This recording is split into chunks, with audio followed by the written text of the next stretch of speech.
The cold metal of the transport ship's floor bit into Reese's knees as he knelt in line with the other captives.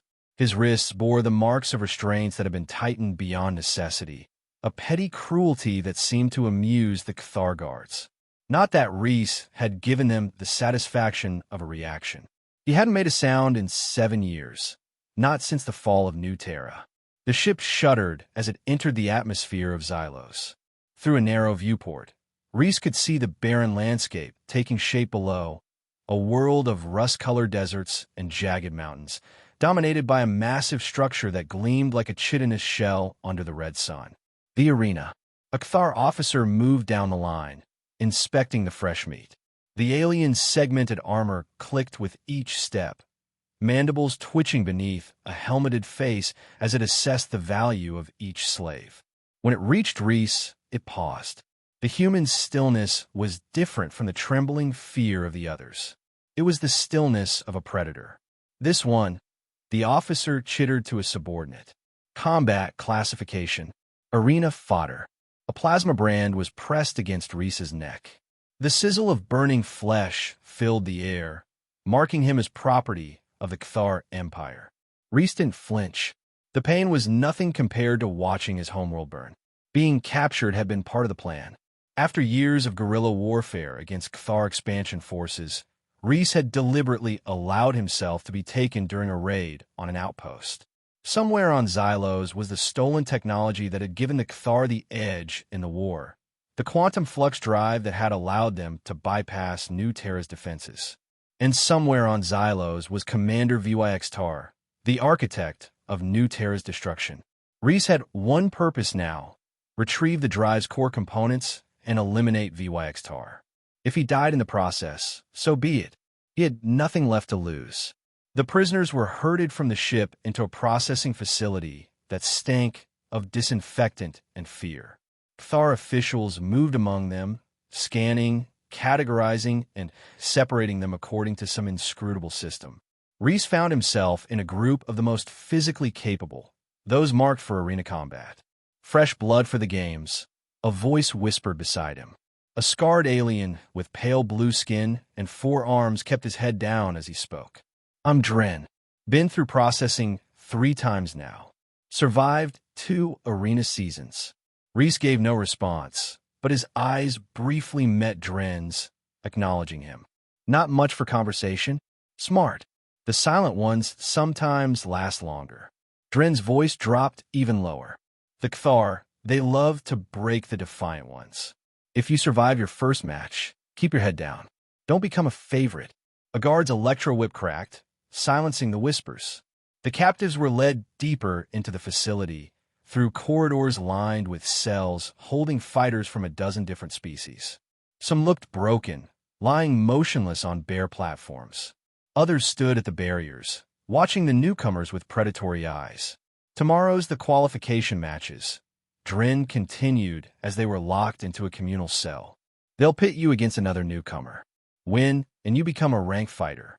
Lose, and, well, they don't waste resources on losers. Reese sat on the floor, back against the wall, observing everything. The guard rotations, the weak points in the cell barriers, the disposition of the other fighters. His silence earned him suspicious glances from some cellmates and curious ones from others. By nightfall, they had given him a wide berth. As artificial lights dimmed to simulate night, Reese closed his eyes but remained alert. His mind mapped the facility based on what he'd seen, calculating probabilities, planning contingencies. Patience had become his greatest weapon since the fall. He would wait for the right moment. Dawn came with a harsh buzzer and the cell barriers deactivating. Guards herded the fighters to a preparation area where they were stripped, hosed down with disinfectant, and given minimal armor. Little more than padding over vital areas, designed more for spectacle than protection. The nobles want blood, but not too quickly, Dren explained as they were fitted with armor. Quick deaths aren't entertaining. A tall figure entered the preparation area, flanked by elite Cathar guards. The fighters fell silent, some even backing away. The newcomer was Cathar, but unlike the guards, she wore no helmet. Her exoskeletal face was exposed, mandibles adorned with metallic ornaments that clicked together as she surveyed the slaves. Her armor was made of some iridescent material that shifted color with her movements, a sign of high rank. "Commander Valex," Dren whispered, "Arena Overseer and Champion. She's killed more fighters than the last 3 champions combined." Valex moved through the room with predatory grace, occasionally stopping to examine a fighter more closely. When she reached Reese, she paused. Her compound eyes reflected his impassive face as she studied him. "This one," she chittered in the Cathar language, which Reese understood from his years fighting them. "Species, human, Commander," a guard responded. "Captured during the raid on Outpost Krell." "Human." Valex's mandibles clicked in what might have been amusement. "I thought we had exterminated most of that vermin species." She circled Reese, who stood motionless, eyes fixed ahead, betraying nothing. "This one seems different. No fear, no anger." She stopped before him, her face inches from his. "Are you broken already, slave? Have you accepted your place in the natural order?" Reese stared through her as if she weren't there. This seemed to irritate the commander. She grabbed his jaw with armored claws, forcing him to look at her. "Your kind always had such delusions of importance," she hissed. "Yet here you kneel before your betters." Reese remained silent and still. Valex's irritation turned to anger. She released his jaw and stepped back. "I fought in the new Terra campaign," she announced, loud enough for all to hear. "Humans die easily. They bleed, they scream, they beg. This one will be no different in the arena." She spat on Reese's face, a viscous fluid that slid down his cheek. A collective intake of breath came from the other fighters. Such a direct insult to a new slave was unusual even for the Cathar. Reese didn't react. No flinch, no attempt to wipe the spittle away. His eyes remained locked on some distant point, as if Valex and her insult were beneath his notice. The commander's mandibles clicked rapidly, a sign of fury. "Put this one in the first match," she ordered. "Against Morg." The guards looked uncertain. "Morg is scheduled for the 3rd-tier matches, Commander. He's killed 11 consecutive opponents." "Then the human will be 12, Valex replied coldly. "I want to see it broken." After she left, Dren looked at Reese with something like pity. "You might have been better off showing fear. Morg is a Draxian berserker, 3 times your size, with toxin-coated claws." Reese finally moved, calmly wiping the spittle from his face. His eyes met Dren's for a moment, and something in them made the 4-armed alien step back. "By the void," Dren whispered. "You wanted that, didn't you?" The qualification matches began at midday. The arena was a massive oval structure with tiered seating surrounding a central fighting ground of reddish sand. Force barriers separated spectators from the carnage below, and holographic displays magnified the action for those seated further back. Cathar nobility filled the prime viewing boxes, their ornate armor and mandible decorations signifying their houses and ranks. Lower seats held Cathar citizens and visiting dignitaries from allied species. The atmosphere was festive, with vendors selling food, drinks, and betting opportunities. Reese waited in a holding area beneath the arena floor with other fighters scheduled for early matches. Through a grated opening, he could see the sand turning dark with blood as the first few fights concluded quickly and brutally. Few words were exchanged among the waiting fighters. Each was locked in their own world of fear or preparation. A guard approached. "Human, you're next."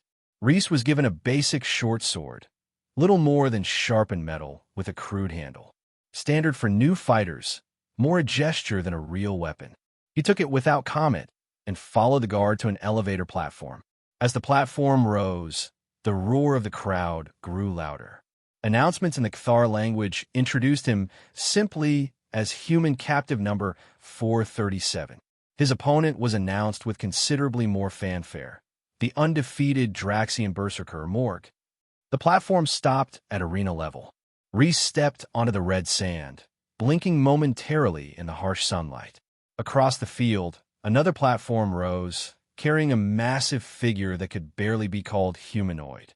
Morg stood nearly 10 feet tall, with grayish, leathery skin stretched over bulging muscles. His arms ended in curved claws that secreted a visible toxin, and a ridge of bony spikes ran down his spine. Unlike Reese, he was equipped with proper armor and a massive spiked mace. The crowd roared in approval at the mismatch. In one of the premium boxes, Commander Valex watched with anticipation, her mandibles clicking in what passed for a Cthar smile.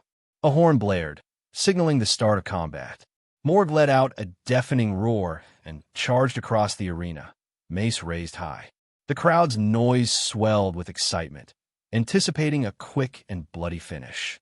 Reese stood motionless, sword at his side, watching the berserkers approach with clinical detachment. Only when Morg was 3 paces away did he move. It happened so quickly that many spectators missed it. Reese sidestepped the mace's downward arc with millimeter precision, the weapon, creating a small crater in the sand where he had stood. Before Morg could recover from his momentum, Reese had moved inside his guard. With 2 swift cuts of his crude sword, he severed tendons in the berserker's right arm and left leg. Morg bellowed in pain and confusion as his limbs failed him. He stumbled, off balance, trying to turn to face his opponent. Reese was already behind him. Another precisely placed cut to the back of the berserker's knee brought the giant crashing down. The crowd fell silent in shock. Morg, undefeated for 11 matches, was on his knees, disarmed and crippled in less than 10 seconds. Reese stood over his fallen opponent, sword poised for a killing strike. He looked up at the main viewing box where Commander Valex sat frozen in disbelief. Their eyes met across the distance. Reese held her gaze for a long moment, then deliberately dropped his sword into the sand beside Morg. The gesture was clear. He could kill, but chose not to. It was not mercy, it was dismissal. The opponent wasn't worth killing.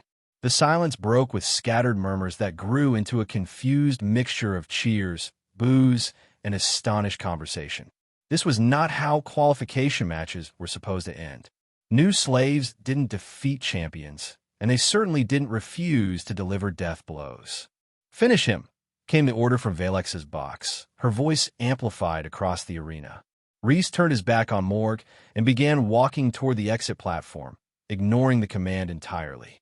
Guards rushed onto the sand, electro-staffs ready, surrounding Reese. He stopped but made no move to resist or comply. After a tense standoff, the arena master gave a signal, and the guards escorted Reese from the field. Behind them, other guards dispatched the humiliated Morg with clinical efficiency. Back in the holding cells, news of the match spread like wildfire among the fighters. By the time Reese was returned to the communal cell, the other slaves fell silent at his approach, regarding him with a mixture of awe, fear, and newfound respect. "You've made yourself a target," Dren said quietly when they were alone in a corner.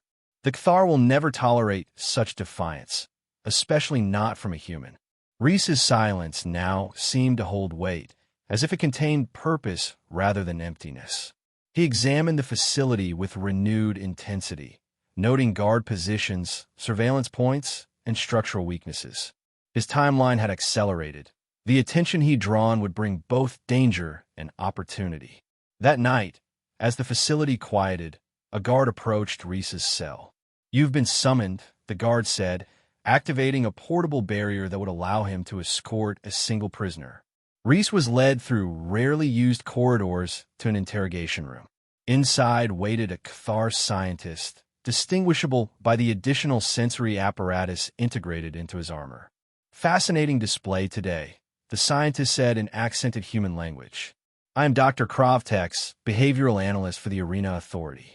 Reese stood silently, his face impassive. "Your fighting style was unusual, precise, economical." Dr. Krovtex circled him slowly. "Military training, certainly, but beyond standard. Special operations, perhaps." No response. "We've had few human fighters since the new Terra campaign. Those we did have showed different qualities." The scientist's mandibles clicked thoughtfully.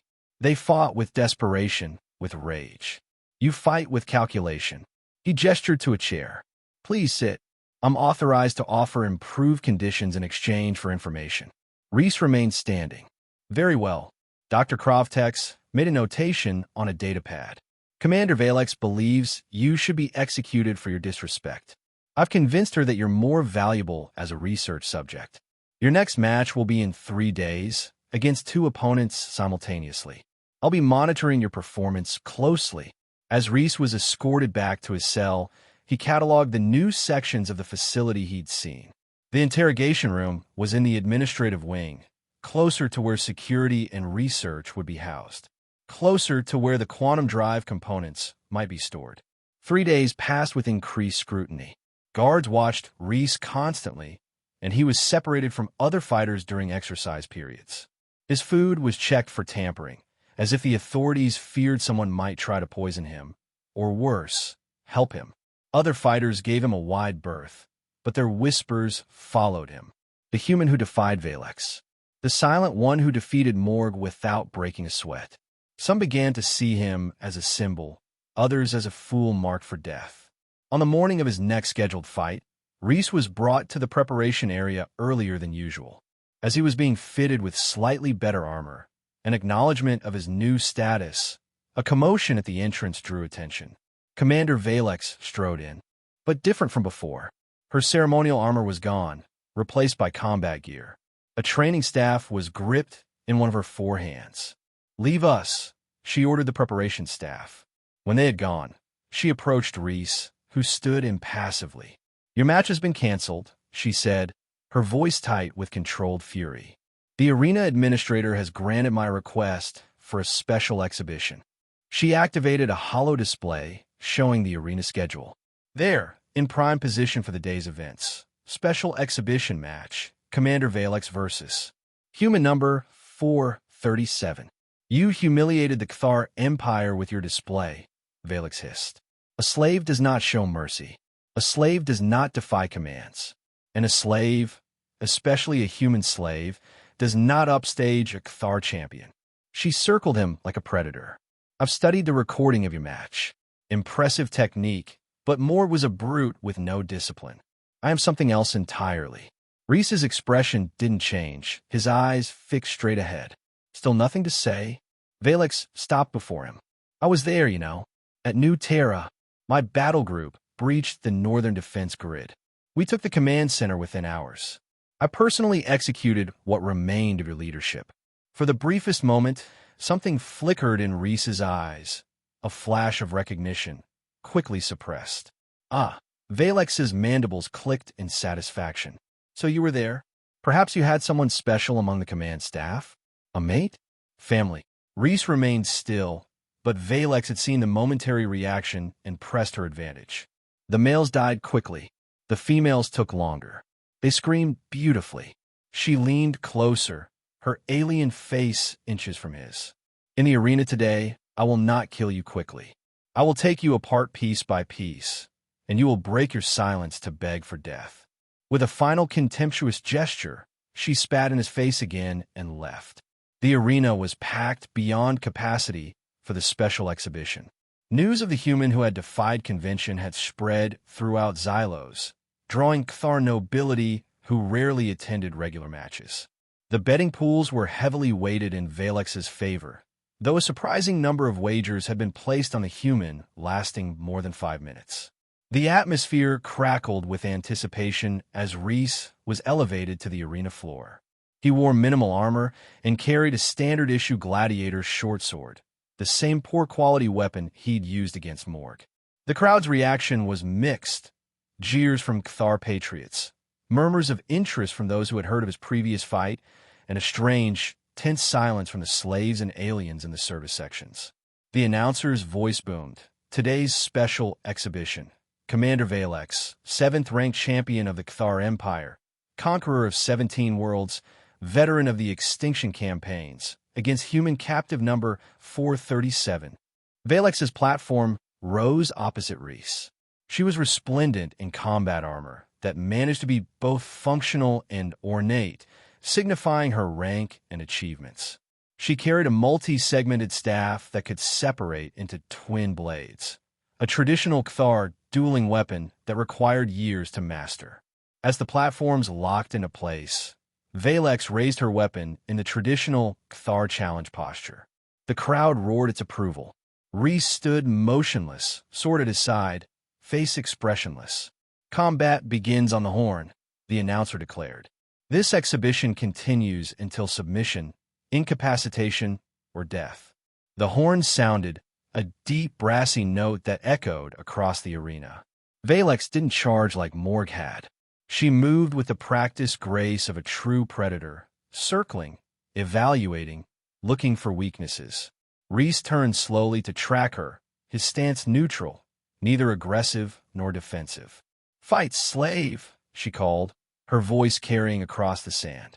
"Or are you only capable of defeating mindless brutes?" Reese remained silent, his eyes never leaving her, but showing no emotion, no anticipation, no fear. Frustrated by his non-response, Valex attacked with a flurry of staff strikes, each precise and powerful. Reese evaded them with minimal movement, shifting just enough to avoid injury.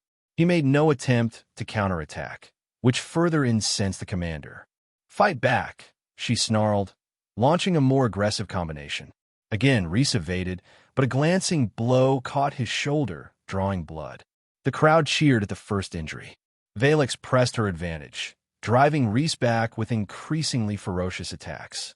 He continued his defensive pattern, studying her movements, timing, and patterns. The crowd began to grow restless. This was not the spectacle they had expected. Pathetic, Valex taunted, her mandibles clicking in derision. "Was your victory over Morg merely luck? Is this the best humanity's warriors can offer?" She twisted her staff, separating it into twin blades, and attacked. With renewed fury. This time, one blade sliced across Reese's thigh, while he barely avoided the second aimed at his throat. Blood stained the sand as Reese continued his defensive pattern. To the crowd, it appeared he was being toyed with. To the few experienced fighters watching, something else was happening. The human was allowing himself to be hit in non-vital areas, sacrificing blood for information. Valex, believing she was in complete control, decided to end the disappointing exhibition. She launched what should have been a decisive combination, a feint with the left blade followed by a killing thrust with the right. It was the moment Reese had been waiting for. In one fluid motion, he sidestepped the feint, caught Valex's right wrist in mid-thrust, and used her momentum to throw her off balance. Before she could recover, he delivered a precise strike to a nerve cluster where her exoskeletal plates joined, a vulnerability unique to Cathar physiology that only someone intimately familiar with killing them would know. Valex's right arm went numb, the blade dropping from nerveless fingers. Surprise registered in her compound eyes, quickly replaced by fury. She lashed out with her remaining blade, but Reese was no longer on the defensive. What followed stunned the arena into silence. In a series of movements too fast for most spectators to follow, Reese disarmed Valex completely, targeting joint weak points and nerve clusters with surgical precision. Each strike was deliberate, based on intimate knowledge of Cathar anatomy, and delivered with cold efficiency. 15 seconds after his first counter-move, Commander Valex, the pride of the Cathar military, conqueror of 17 worlds, lay crumpled on the arena's sand, her limbs unresponsive, her breathing labored through damaged spiracles. Reese stood over her, as he had stood over Morg, but this time he did not discard his weapon. He placed the tip of his sword at the vulnerable junction between Valex's head and thorax, the Cathar equivalent of a jugular. The arena was absolutely silent. In the command box, the arena administrator and his staff sat frozen, unsure how to proceed. This outcome had been inconceivable.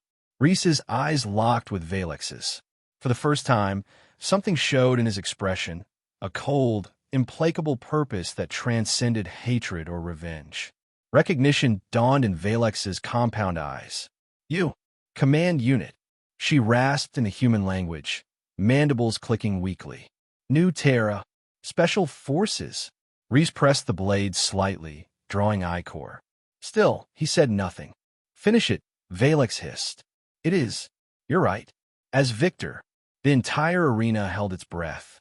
Even the arena administrator dared not intervene in this moment, weighted with significance beyond a mere exhibition match. Reese maintained eye contact with Valex, for one more second. Then, with deliberate slowness, he withdrew the blade and stepped back. For the second time, he had refused to kill a defeated opponent. But unlike with Morg, this wasn't dismissal. This was something else, a decision carrying meaning that everyone present felt, but few understood. The silence shattered as the crowd erupted in chaos. Kthar nobility shouted in outrage. Guards rushed the arena floor. The slaves and service aliens began a low, rhythmic sound that might have been the beginnings of a chant before guards silenced them with electro-whips. Rhys allowed himself to be surrounded, offering no resistance as guards secured him. His eyes never left Valex, who was being attended to by medical staff. The message in his gaze was clear. I could have taken your life, as you took everything from me. Remember that. He was escorted from the arena under heavy guard, leaving behind a spectacle that would be discussed across the Kthar Empire for cycles to come. Rhys was not returned to the communal cells.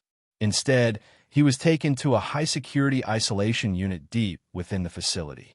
The cell was barely large enough to lie down in, with constant surveillance and automated systems that would deliver nutrients and remove waste without requiring the door to be opened.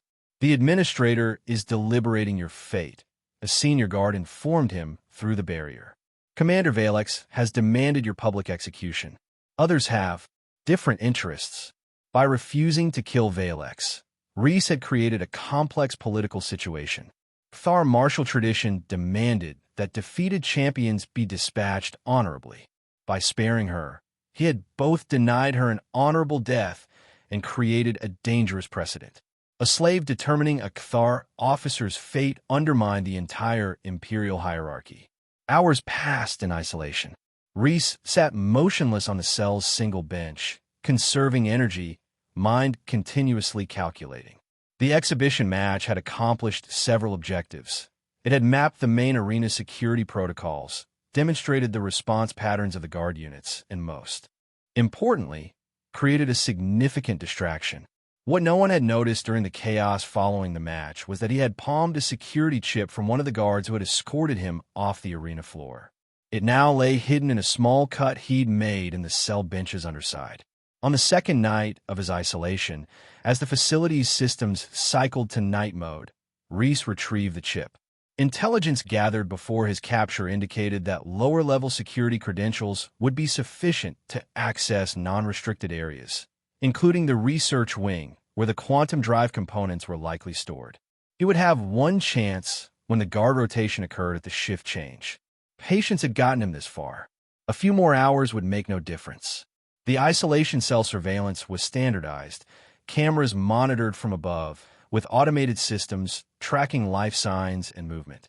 They were not designed to detect the subtle manipulation of a security chip by fingers trained in microsurgery and sabotage. When the facility chime indicated shift change, Rhys made his move. The security chip, modified with techniques he'd developed during years of guerrilla warfare, created a false authorization signal when placed against the cell's lock mechanism. The barrier flickered and deactivated. He moved silently through the corridors, using service passages identified during his escorts to and from the arena. The facility was operating on reduced staff. Many guards had been reassigned to control growing unrest among the slaves inspired by his defiance of Valex. The research wing was secured by a biometric scanner. This would normally be an insurmountable obstacle, but intelligence had indicated a design flaw in Kthar security systems. They rarely accounted for non-Kthar users. Rhys applied a synthetic membrane containing a copied pattern from the guard's chip to the scanner. After a tense moment, the door slid open. Inside, he quickly located the secure storage units. Most contained biological samples or weapons prototypes, but in a heavily shielded container at the back, he found what he was looking for: the quantum flux drive's core components. The technology that had allowed the Kthar to penetrate New Terra's defenses, stolen from human research stations before being improved by Kthar scientists. As he secured the components in a concealed compartment he'd prepared in his arena padding, an alert chime sounded. Someone had discovered his empty cell. Rhys moved to the exit, but just as the door opened, a figure appeared in the corridor outside. Commander Valex stood before him, still bearing the marks of their combat, supported by a mobility exoskeleton that compensated for her injuries. "I knew you would try something," she said, her voice ragged. "The guards thought you were planning escape. I knew better. You came here for a reason." She was alone, without escorts or backup, unusual for a Kthar officer, especially one recently defeated. Her compound eyes studied him closely. "I had you investigated after our match. Records from captured human databases identified you. Commander Reese Talone, New Terra Special Operations Division. Thought killed during the fall." Her mandibles clicked softly. "You let me live in the arena." "What?" Reese remained silent, weighing his options. The quantum components were secured. Valex was injured and alone. But security would arrive soon, and his mission wasn't complete. Vyxtar, the architect of New Terra's destruction, was still his target. "My career is over," Valex continued, her voice carrying an emotion Reese couldn't easily identify. "No Kthar commander can survive such defeat by a slave species and maintain authority. I am dishonored." She stepped aside, clearing the doorway. "There's a service lift at the end of this corridor. It leads to the lower maintenance bays. Security will check upper levels first." Reese studied her, suspicious of a trap. "I was a soldier before I was a commander," Valex said. "I followed orders at New Terra. The extermination directive came from high command, from Vyxtar." At the name, Reese's eyes narrowed slightly. "He's here," Valex confirmed. "Arriving tomorrow for the Empire Day celebrations. The arena will host his victory parade." Her mandibles clicked in what might have been contempt. "The architect of a dozen genocides, honored while those who carried out his orders are discarded when they fail." She stepped further back. "Security will be here in approximately 2 minutes. Make your choice, Commander Talon." For the first time in 7 years, Reese broke his silence. His voice was rough from disuse, barely above a whisper. "What?" Valex's compound eyes fixed on him. "Because you show me something I had forgotten existed. Honor and defeat. Purpose beyond survival." Her mandibles clicked softly. "And because some debts can only be repaid in blood." Alarms began to sound throughout the facility. The security breach had escalated to a full alert. "Go," Valex said. "I will tell them you overpowered me. It will be believed after your arena performance." Reese hesitated only a moment longer, then nodded once and moved past her toward the service lift. As he reached it, he heard Valex call after him. "Commander, when you find Vyxtar, make it slow." The lift doors closed, carrying Reese down to the maintenance level. The facility was now in full lockdown, but the maintenance areas were less secured, designed for efficiency rather than containment. As he navigated through the industrial underbelly of the arena complex, signs of unrest became apparent. Damage to equipment, hastily barricaded doors, and in one section, the bodies of 2 guards killed with improvised weapons. The slaves were rising. His exhibition match with Valex had lit a spark that was now spreading into flame. For oppressed species who had lived under Kthar domination for generations, seeing a human, from a species thought nearly exterminated, defeat a high commander had shattered a fundamental belief in Kthar invincibility. Reese encountered a group of escaped fighters barricaded in a maintenance hub. They raised weapons as he approached, then lowered them in recognition. "It's him," one whispered.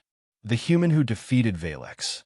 Drin pushed to the front of the group, his 4 arms bearing scavenge tools turned to weapons. "You started something, Silent One," he said. "Cells are opening all across the complex. Some guards are joining us. Species who serve the Kthar out of fear, not loyalty." Reese assessed the situation quickly. A slave uprising hadn't been part of his plan, but it created both opportunities and complications. The chaos would help mask his movements, but Vyxtar might be moved to a secure location if the situation deteriorated further. "Vyxtar," he said, his voice still rough from years of silence. "High Commander, arriving tomorrow." The rebels exchanged glances, surprised to hear him speak. "The grandstand at the arena," Dren confirmed. "Empire Day celebrations. He'll preside over special games." His eyes narrowed. "You're after him, aren't you?" This was never about escape. Reese nodded once. "What's your plan?" another fighter asked. "The arena will be surrounded by elite guards tomorrow. VYXTAR travels with personal shields and a full security detail." For the first time in 7 years, Reese smiled. It was a cold expression that didn't reach his eyes. "I'm going to walk right up to him," he said. He laid out a simple but effective plan. The rebels would spread the uprising to create maximum distraction. Meanwhile, Reese would use components taken from the quantum drive to create a device that could temporarily neutralize Cthar's shield technology, the same technology that had failed New Terra. "You'll never get close enough," Dren argued. "Even with shields down, his guard will kill you before you reach him." "I don't need to reach him," Reese replied. "Just get close enough." As the facility shuddered with distant explosions, the rebels gathered what supplies they could. The uprising was spreading faster than anyone had anticipated. Years of resentment and oppression had created a powder keg that needed only a match.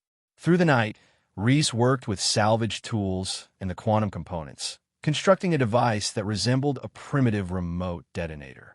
The rebels provided materials and kept watch, their numbers growing as more escaped slaves found their way to the maintenance hub. By dawn, the situation had descended into full-scale rebellion. Entire sections of the facility were under rebel control. Cthar reinforcements had been called in, but were struggling to contain the spread of violence. Despite this, the arena administrator had announced that the Empire Day celebrations would proceed as planned, a show of Cthar resolve in the face of slave insurrection. "They're clustering their forces around the arena and executive areas," a rebel reported after scouting. "VYXTAR's shuttle has been confirmed on approach, landing in 2 hours." The rebels gathered around a makeshift holo-display showing the facility layout. Reese pointed to the arena's ceremonial entrance. "VYXTAR will enter here," he said, his voice growing stronger with use. Cthar tradition demands he walk the victor's path, a symbolic gesture showing no fear. "That path will be lined with elite guards," Dren noted. 3 deep at minimum, which is why I won't attack there." Reese indicated the grandstand. Once seated, his guard formation will change to perimeter defense. 1 clear line of sight from here. He pointed to a service entrance used by arena attendants. "That's still suicide," an avian rebel chittered. "You'll never make it back out." Reese didn't respond to this. Everyone present understood that survival wasn't his priority. As the rebels finalized their roles, a commotion at the maintenance hub's entrance drew attention. Guard arriving? No. It was a wounded Cthar being supported by 2 slave fighters. "Commander Valex." Weapons were raised instantly. Dren stepped forward, his 4 arms wielding improvised weapons. "Give me one reason not to kill her right now." "Because she helped me escape," Reese said quietly. "And because we need her." Valex was lowered to a bench, her injuries from the arena match still evident despite medical attention. The mobility exoskeleton she wore hummed with each labored breath. "Security protocols," she said without preamble. "You need them to get close to VYXTAR." Suspicion hung heavy in the air, but Reese approached her. "Why would you help us kill your high commander?" Valex's compound eyes fixed on him. "The Cthar Empire I serve valued strength, conquest, even ruthlessness, but also honor. VYXTAR represents something else. His rise has corrupted our ways." Her mandibles clicked softly. "He ordered the complete extermination of your world when a conventional victory was already achieved. Not for strategic advantage, but to test new weapons. To create fear." She extended a data crystal. "Command authorization codes. They'll get you past the first security layer." Reese took the crystal, studying her face for deception. "I've been declared unfit for command," Valex continued. "My house is dishonored, but I can still die with purpose." Her mandibles clicked decisively. "I will create your diversion. A disgraced commander attempting to redeem herself by stopping the human who defeated her. It will draw attention." The rebels exchanged glances, but Reese nodded slowly. "Your life for VYXTARs." "A fair exchange," Valex replied. "My honor for the honor of my species." As preparations continued, Reese finally completed his device. Using the quantum flux components, He had created a localized field generator that would disrupt the molecular cohesion of Cthar shield technology for approximately 20 seconds, more than enough time if his position was optimal. The facility shook with larger explosions as the rebellion spread to the arena itself. Reports came in of slaves overwhelming guard positions, of some lower caste Cthar even joining the uprising. Despite this, VYX Star's shuttle had landed, and the Empire Day ceremony was proceeding, a show of imperial might in the face of disorder. "It's time," Dren announced. "Arena ceremonies begin in 30 minutes. The rebels moved through maintenance tunnels toward their designated positions. Some would join the larger rebellion, creating chaos across the facility. Others would secure escape routes for surviving fighters. A small team accompanied Reese toward the arena service areas. At a junction, Valex separated from the group. "I'll approach from the main concourse," she said. "My presence will be reported immediately." Before she left, she turned to Reese. "In another life, Commander Talon, we might have been worthy adversaries rather than enemies." Reese met her gaze. "In another life," he agreed softly. As she disappeared down the corridor, Dren looked at Reese. "Do you trust her?" "No," Reese replied. "But I understand her." The arena was a fortress of security when they reached the service level beneath the stands. Elite Cthar guards patrolled in tight formations, and automated defense systems scanned continuously for threats. But they were focused outward on the widespread rebellion, not on service personnel moving through the back corridors. Using Valex's authorization codes, Reese and two rebels disguised as attendants moved through the service areas. Above them, the ceremonial procession had begun. The grandstand was filling with Cthar nobility and allied species representatives. A massive view screen showed VYX Star's procession entering the arena grounds. The High Commander was an imposing figure, larger than standard Cthar, with ornate armor covered in campaign markings and trophies from conquered worlds. Around his neck hung a medallion that Reese recognized with cold fury, fashioned from the command emblem of New Terra's defense force. "That's him," whispered one rebel. "The Extinctor." Reese remained focused, counting security positions, identifying the optimal firing line as they moved into position. The service entrance they had selected would put him within 40 meters of the grandstand, at the very edge of the device's effective range, but with minimal obstructions. A commotion erupted on the far side of the arena. On the view screen, they saw Commander Valex pushing through security, calling out something that the audio didn't catch. Guards moved to intercept her, but her commander's authority created momentary confusion. "Now," Reese said, moving toward the service entrance as the guard's attention was diverted. He reached the doorway just as VYX Tar took his place at the center of the grandstand. The High Commander raised his arms to acknowledge the crowd's chittering adulation, the medallion from New Terra gleaming on his chest. Reese activated the quantum device, feeling it vibrate as it generated the disruptive field. The countdown began, 20 seconds before the components would burn out. On the view screen, Valex had broken through the inner security cordon and was approaching the grandstand, calling VYX Star's name. The High Commander turned toward the disturbance, his personal guards moving to intercept the disgraced commander. Reese stepped through the service door, now in direct line of sight to the grandstand. Security was focused on Valex. His hand went to the small projectile weapon he'd constructed from arena equipment, primitive but undetectable by Cthar scanners calibrated for energy weapons. 15 seconds. Valex had reached the bottom of the grandstand. Guards surrounded her, but she continued calling to VYX Tar, who now watched with curiosity. 10 seconds. Reese raised the weapon, aiming not at VYX Tar himself, but at the New Terra medallion on his chest, the trophy that represented everything that had been taken from him. 5 seconds. On the grandstand, VYX Tar raised a hand, ordering the guards to bring Valex forward. Perhaps he wanted to make an example of her before the crowd. Perhaps he simply enjoyed witnessing humiliation. 2 seconds. Valex looked directly at the service entrance, her compound eyes finding Reese in the shadows.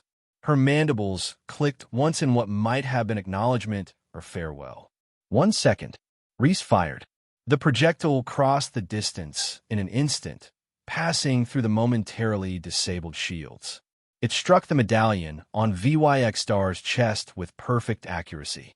For a moment, nothing seemed to happen. Then the medallion shattered, releasing a payload of microscopic explosive material developed by New Terra's defense labs, the same material the Cthar had stolen and weaponized against its creators. The explosion was small, but precisely targeted. VYX Star's chest armor caved inward, the force directed internally rather than outward.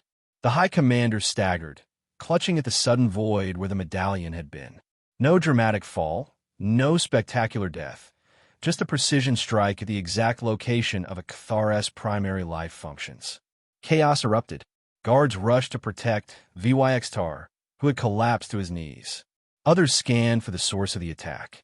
Valex, seeing her purpose fulfilled, launched herself at the nearest guard, ensuring she would not be taken alive. Reese stepped back into the service corridor as alarms blared throughout the arena. He had no escape plan, no extraction. His mission was complete, but the rebellion had other ideas.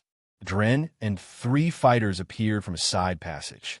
This way, the 4-armed alien urged. The Eastern Quadrant is under rebel control. We have ships. My mission is complete, Reese said, his voice empty of emotion. And what about the next mission? Dren challenged. The Cthar Empire still stands. New Terra is still gone, but other worlds could be saved. For a moment, Reese stood motionless, the silence that had defined him for 7 years threatening to reclaim him now that his purpose was fulfilled. Then he gave a single nod and followed the rebels. They moved through corridors filled with the sounds of battle. The uprising had transformed from isolated incidents into a coordinated rebellion. Slaves who had watched Reese defeat Valex, who had witnessed a supposed inferior stand victorious over a Cthar champion, had found something long lost, hope. As they reached the lower hangar bays, a view screen showed the arena in turmoil. Medical staff surrounded VYX Tar, but the report scrolling across the bottom confirmed what Reese already knew. The High Commander was dead, the micro-explosives having destroyed his primary organs beyond regeneration capability. A transport vessel commandeered by rebels is leaving in minutes, Dren reported, heading for the outer colonies where the Cthar hold is weaker. Reese looked back at the view screen one last time. The camera panned across the arena floor, where Valex's body lay surrounded by the guards she had attacked. Her final act of defiance had given him the time needed to complete his mission. An enemy who had become, at the end, something like an ally.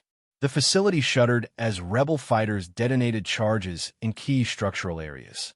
The great arena, symbol of Cthar dominance for generations, was beginning to collapse. Time to go, Dren urged. As they boarded the transport vessel, Reese took a position by a viewport. Below, the uprising had spread beyond the arena to the surrounding city. Columns of smoke rose from government buildings. Slave transports were being overrun. A spark had become a flame, and the flame was becoming a conflagration. The quantum drive components secured in his clothing weighed heavily.